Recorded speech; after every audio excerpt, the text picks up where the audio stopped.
The Dontsa Pass is a 4.6 kilometer long gravel road which forms part of the R352 route on a western loop from the R63 in the south to the R30 in the north near Stutterheim. The pass is close to the Santilli Dam, the Hogsback Mountains, as well as the Gugu Dam further to the east.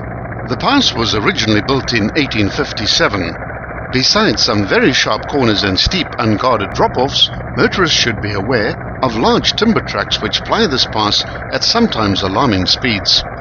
Be ready to move out of the way at any time, as this is a heavily used road for forestry purposes.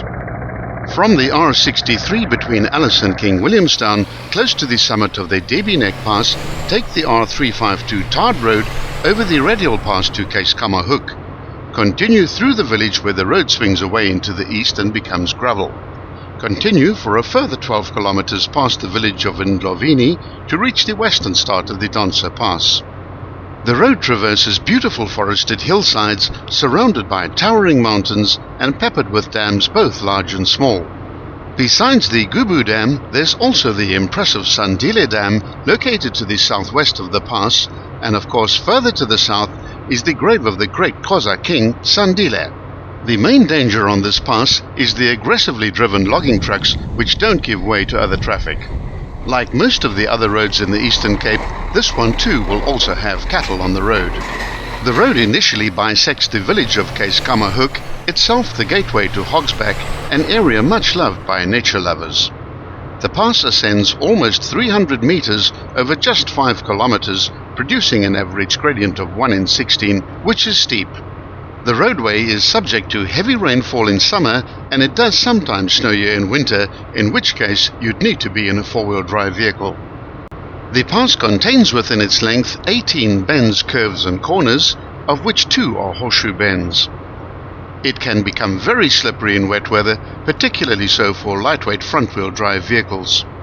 The pass is also subject to frequent mountain mists when visibility can be reduced to just a few meters.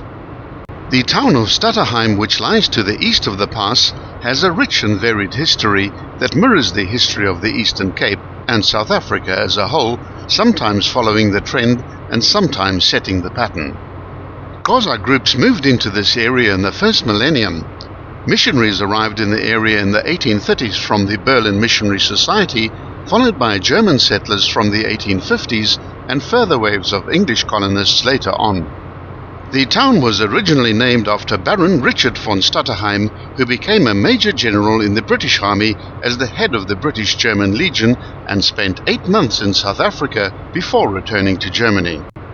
The town was later renamed Doni after the first missionary in the area, Jacob Ludwig Doni, but in 1857 it reverted to its previous name, with the name Doni referring only to a small station nearby.